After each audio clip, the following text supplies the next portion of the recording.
Today I'm showing you all of my WIPs, of which there are far too many, and making a plan as to whether I continue with them or put them off to the side for a little while until I feel more inspired to pick them up.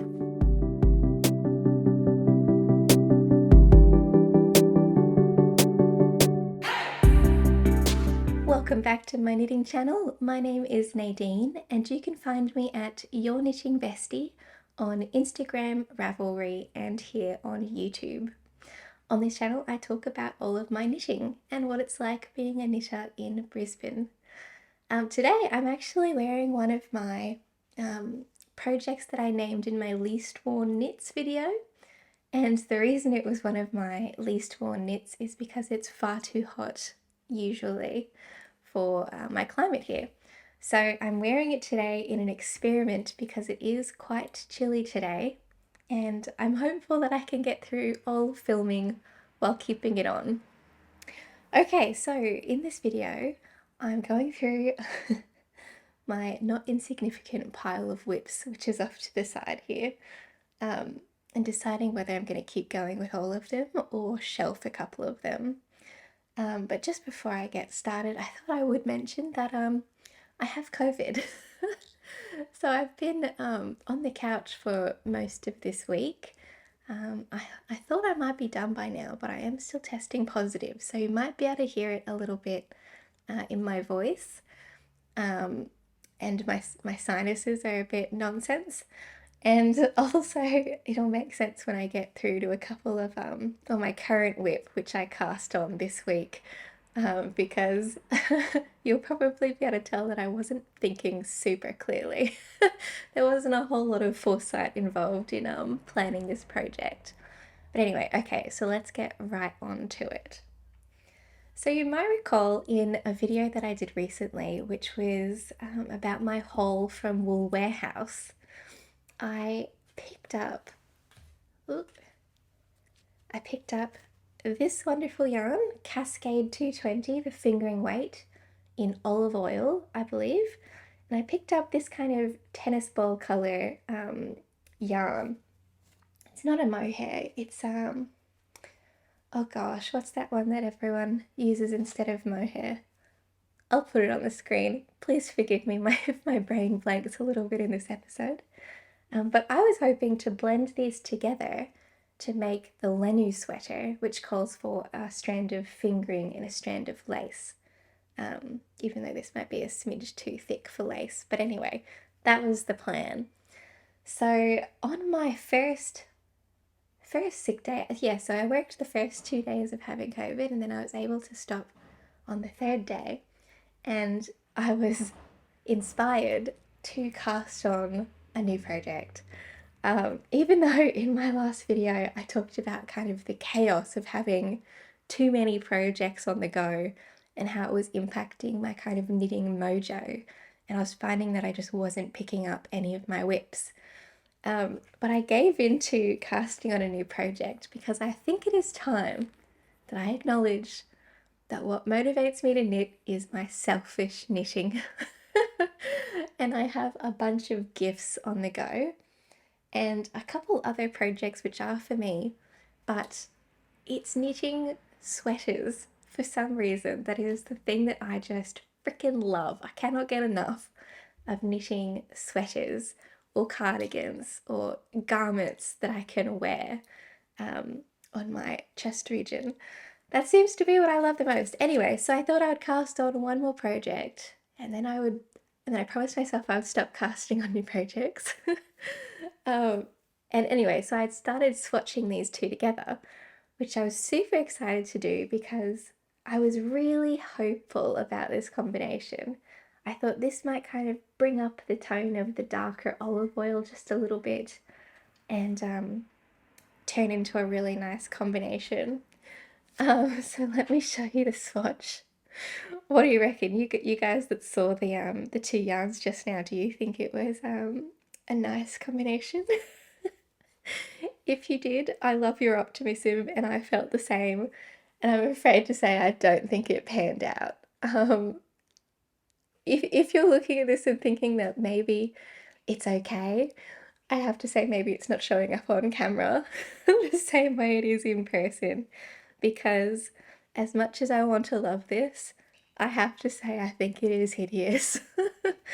So if you were watching my last video and you thought that this might look nice, I urge you not to make the same mistake as me. I think, okay, so to expand a little bit on why I think this didn't turn out quite the way I was hoping, I think that the fluff strand, oh, which is alpaca, I think. Suri alpaca. There it is. The Suri alpaca. It's just far too bright and it overwhelms the swatch. And then when you can see, like here, that the Cascade 220 comes through, it just looks way too dark. The colours, I think, are just very, very different and they just don't blend together well in my view. So this is the back. You can kind of see what I'm talking about a little bit more, I think, in the garter stitch. Oh, sorry, this will be a reverse stockinette stitch. So you can see, yeah, I don't know.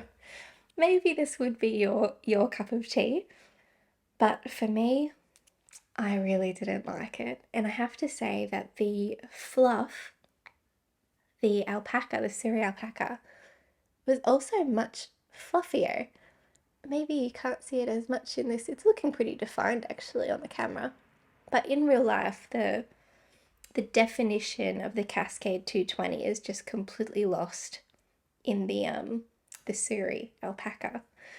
So, as you can see, I didn't even get through the full swatch because I kind of saw what was happening and was like, I don't know if this is gonna work. So you can kind of see even, I wonder if I could show you this properly, the two strands kind of next to each other here. Personally, I think they're just too different. Or maybe it's just this colour combination, which didn't quite work out.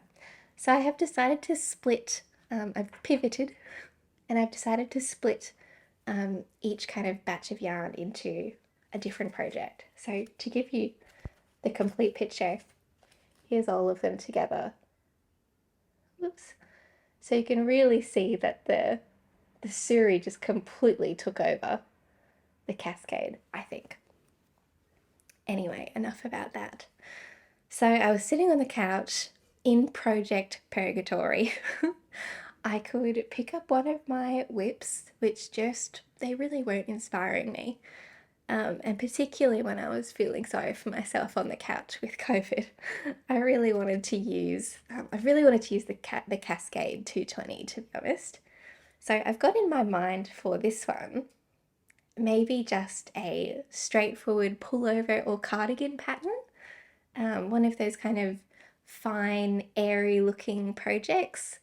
Or I could hold it double to get a more opaque look and just kind of freehand something fun. Because I don't think I'm going to find a matching colour for this one. So I think it's destined to be its own kind of project on the side. So that is kind of off to the side now until I summon the will to go back to it. And so I was left with my Cascade 220, of which I have 5 bowls, I believe. So I was sitting on the couch, not doing too much thinking, to be entirely honest, but I really wanted to cast on a sweater. So I decided to do a ranunculus in a fingering weight. So not holding the Cascade double, which I think would have got me closer to gauge, which is the 14 stitches. I didn't want to hold it double because I thought that would make a garment that again is too thick for my climate, and I'm trying desperately to learn from my mistakes here. So a fingering weight pullover I thought would be just the sweet spot, and that meant that I needed to figure out how to convert the ranunculus into a fingering weight project, because the difficulty was I also really didn't like the completely open fabric that is formed by using a thinner fabric and needles big enough to get the 14 stitch gauge. So I wanted to just cast on in the fingering weight at a usual kind of fingering gauge. So I ended up using, I think, 4mm needles. So it's a little bit of an open fabric still. But yeah, so I'm in the process of trying to freehand it into a sweater that fits but is fingering weight and still uses the Ranunculus pattern. So I didn't think it through overly well, and I did cast on, because you know how the yoke instructions are the same, and then when you get to divide for the raglan increases at the bottom of the yoke, that's where the sizing differs. So I decided to kind of just cast on and get to that point and then figure it out later. And I had the best time knitting up this ranunculus. This is going to make my COVID ranunculus, which hilariously, I don't know, this colour kind of reminds me of COVID. But anyway, let me show you where I got up to. So I've used one bowl and I've got this much left of my second. And I'm always so surprised by how far my yarn seems to go.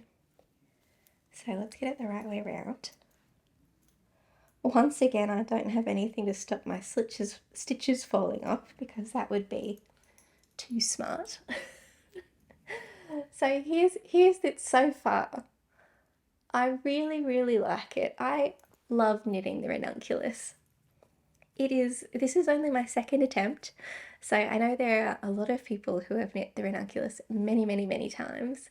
And I actually did try and go on to Ravelry to try and find a project with good instructions that was knitting just a fingering weight. So I tried looking up Cascade 220 and looking for projects that had used it, hoping to find one that was just held singly. Is that the right way to say that? And I didn't find any. It was kind of this held with a mohair or this held double. So I didn't find instructions. So I thought I'd just go through with it. So I got through to the end of the yoke. I have to say I'm loving this colour. It's a little bit different to my usual palette, of which this jumper is more indicative. But I love it. I kind of, I do have a makeup on, so I look a little bit more my usual colour. But underneath this makeup, I look fairly pale, and with that colouring, it's not as good. But I can picture a nice tan with this colour, and I really like the way I think it will look. So I kind of got to the end of the yoke, having the most fun, although I did run into a bit of trouble doing, you know, the eyelet rows. I misread the eyelet row when we were watching a movie, Michael and I. Poor Michael also got COVID. Oops.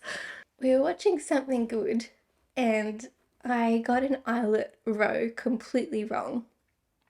And then I continued on and did a further 2 rows before realizing that the eyelet pattern was completely off and I'd gotten something wrong.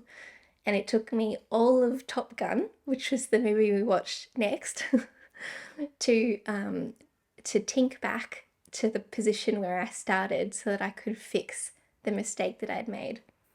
But it's so worth it, because that eyelet row is really a statement row, I think. So anyway, I finally got to the position the next day where I had to do the math to figure out which set of instructions I was going to follow. And I was not very good in that I didn't knit a gaze swatch, so I couldn't properly distinguish. I couldn't properly do the math to figure out what size I should make. So I just kind of went off the little bit that I'd knit underneath the yoke to estimate, this is so bad, to estimate my gauge. And using that, I was able to figure out that if I knit a size 8, I think that would have ended up in a sweater with a circumference of around 109 centimeters. because it was a 20 stitch gauge that I calculated. I don't know if that was right because it's unblocked. So I decided to knit a size 8 is where I ended up. And I got to the end of those raglan stitches and had to try it on a lot. So I've tried on this piece maybe 3 or 4 times, which is far more than I usually would, to figure out if it's all going to fit okay. And at the moment, I have to say, so I did the instructions for the shorter, smaller neckline, and I think that was possibly the wrong call, although it was super fun to do. I haven't done that before. I did the wider neckline last time, and yeah, the smaller one was a lot of fun. But it now sits quite high up on my neck, because that combined with the much smaller gauge has resulted in a reasonably small yoke.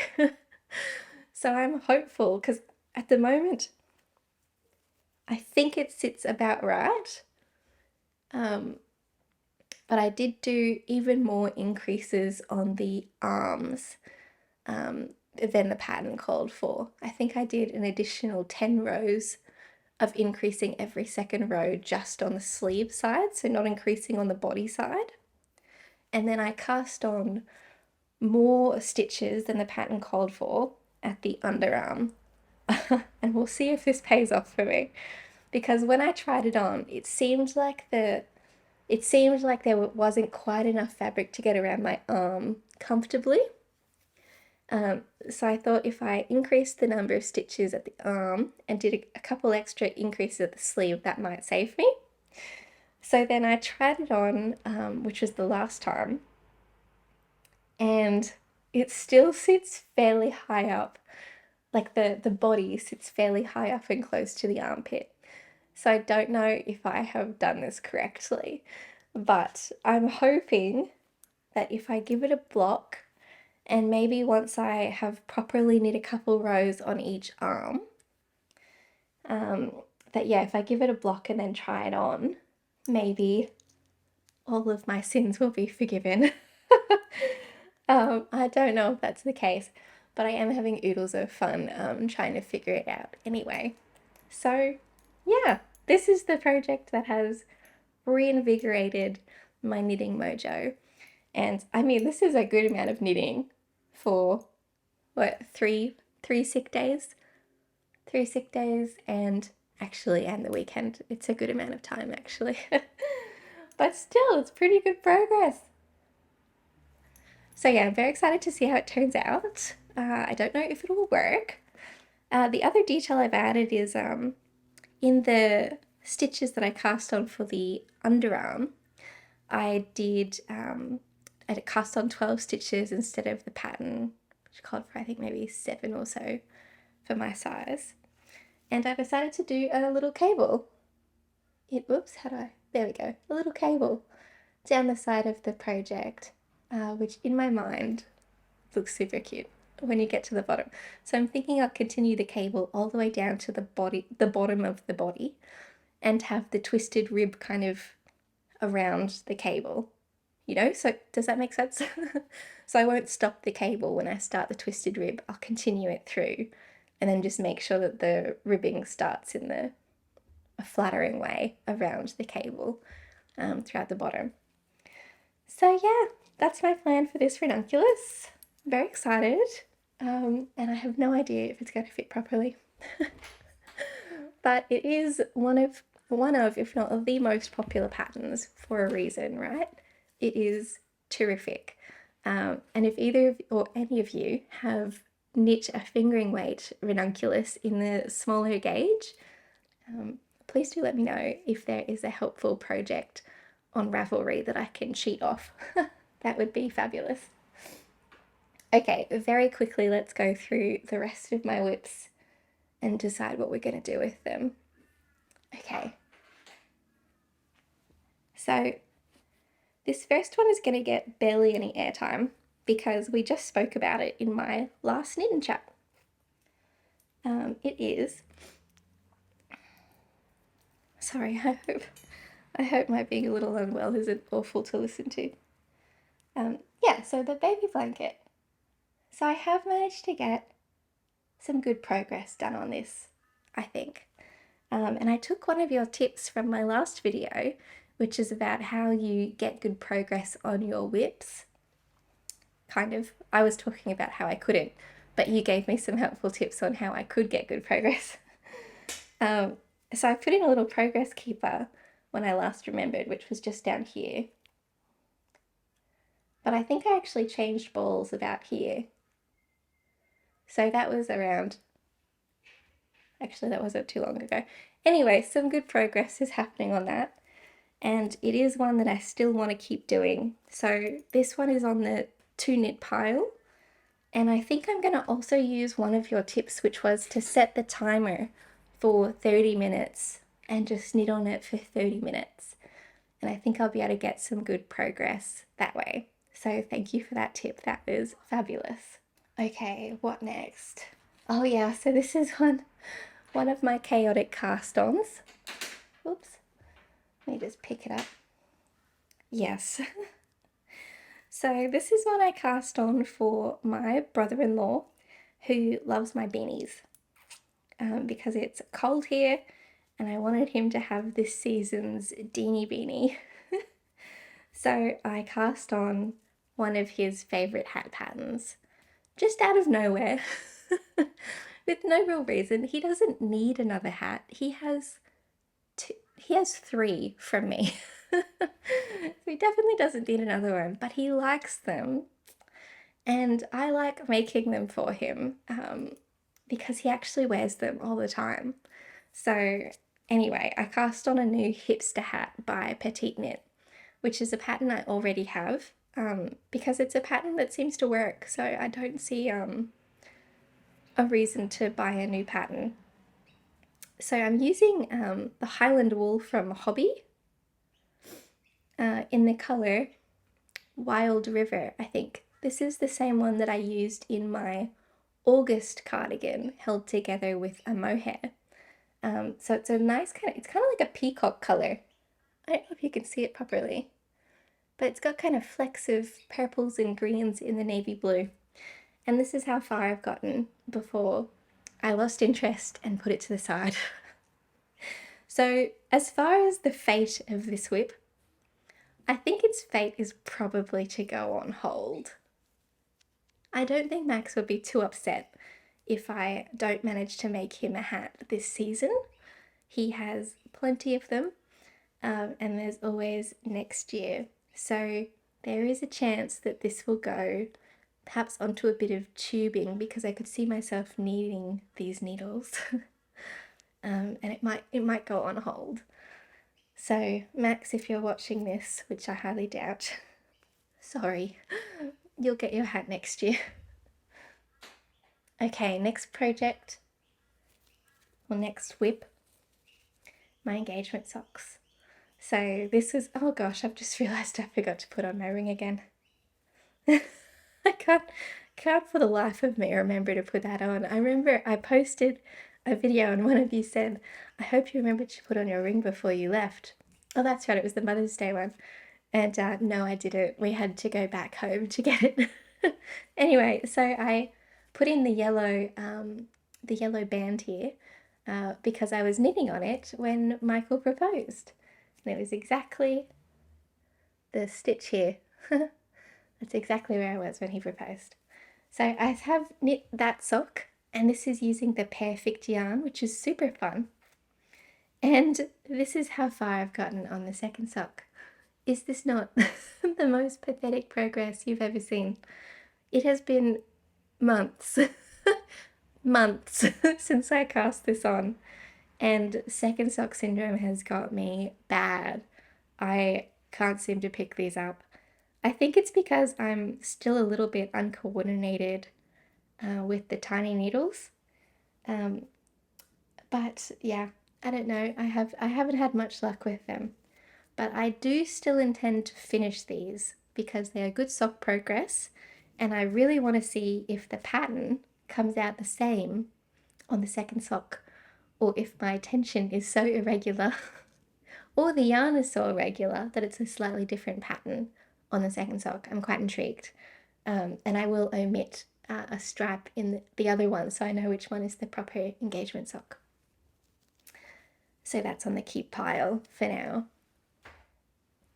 And then the final project, which you've seen far too many times, and I'm almost hesitant to show it on camera again, but I know that there are at least some of you out there who are also stuck on the knit along from last year. I have been chipping away at this, but it is so slowly that I would barely call it progress. I've even taken the needles off of this one, although it does still have the cord. So I started on this section on the other side. So, gosh, it is really nice and big, isn't it? I do love the way this looks, and I was hopeful to finish it while it's still cold here. But honestly, I don't know how that's going to go. But anyway, so there is progress here. You can tell because of all of the untidy ends. So I really do want to finish this, even just because the yarn is so beautiful. This was the Skein Sisters Romance, their own line of yarn. This colour is called Poison Apple, I believe. And it's just so beautiful. And I really want to do the yarn justice. But it is perhaps not on my high priority list. So in terms of priorities, I really want to finish my Ranunculus, the one I just cast on this week. I want to keep the momentum going. I feel like the momentum is what is critical with keeping my projects going and actually getting them finished. So I really want to keep going on that one until it's done, even if it doesn't turn out. I would just like to finish it. And then the baby blanket will also go, so I'll keep those two projects going in tandem. And I'm going to try that half-hour method on the blanket. So maybe of an evening you watch a show and you knit on the blanket for the whole show. By you, I mean me. The socks can go in my bag for if I'm doing a training session or something at work. And this will sit in a container, I think, until I get to it. And Max's hat will sit on a shelf until maybe next year. So that is all of my WIPs, and those are my plans for them. I was very gladdened to see on the comments on my last video that a fair few of you also have a bunch of WIPs around. So I'm not alone in my cast on chaos.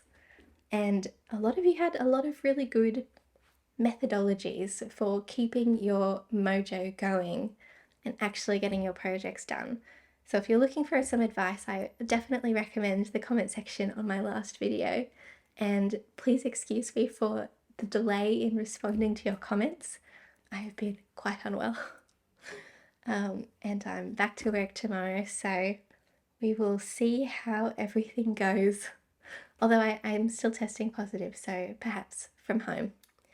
Anyway, thank you very much for tuning in again. I really appreciate it, and I hope you're enjoying these videos. If you do like the video, it would be wonderful if you would hit like. And if you haven't subscribed, it would be just terrific if you would subscribe so that you can watch the next video when I'm less stuffy and probably less annoying to listen to. But thank you very much for your company. Thank you for watching and interacting with my videos, and I look forward to seeing you in the next one.